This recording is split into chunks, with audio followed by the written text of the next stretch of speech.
In 2019, Ghazala Hashmi is an American name.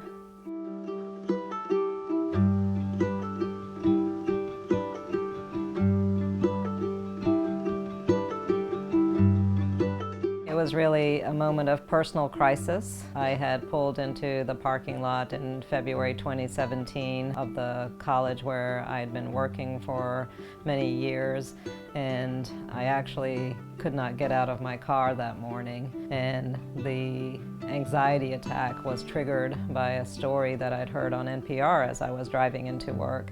And it was a story about the Trump Muslim ban. And I had a personal crisis. I had lived in this country for almost 50 years, and I had to wonder, not only did I have a home in this country anymore, but did my family and so many other marginalized communities. And at that moment I realized I had a few options. I could just remain quiet and accept things as they were, or I could actually make myself heard and become much more visible. And I realized that I had an obligation to speak out. I had an opportunity, I had a platform, and I had a voice that needed to be heard.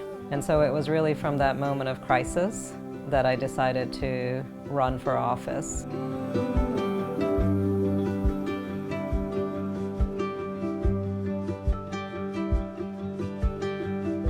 Virginia is where everything is happening this year in 2019. All of our state House seats are up for election. In the Senate, Republicans have 21 seats and Democrats have 19. So if we are able to flip just 2 seats, Democrats would hold the majority.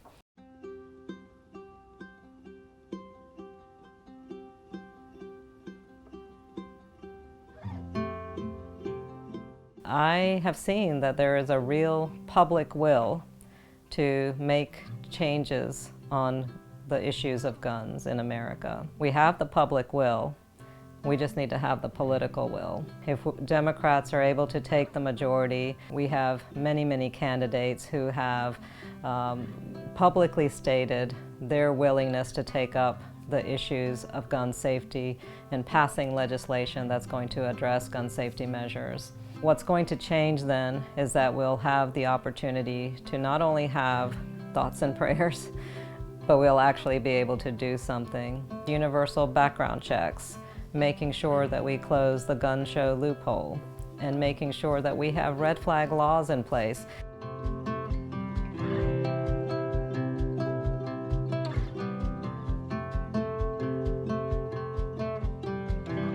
I go back to my favorite poet, Walt Whitman, and one of his lines means so much to me. He wrote, "I hear America singing." When he articulates those words, he's really talking about the full breadth and the scope of what it means to be an American. He's talking about all of those common individuals who have really built up our society. So he's talking about the farmer in his field, or the fisherman out to sea, or the laborers who work every day to build our communities. And that is such an important voice because he's representing the voice of democracy, the voice of the common individual. Another voice that picks up that same message, but changes it slightly, is the poet Langston Hughes, who in the midst of the Harlem Renaissance in the 1920s echoes the words of Whitman, but he dares to insert himself into that American song.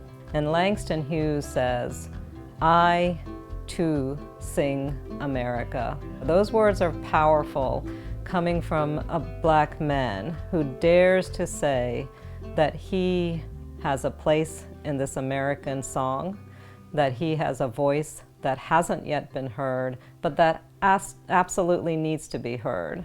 And I want to add my own voice to that song. I too sing America.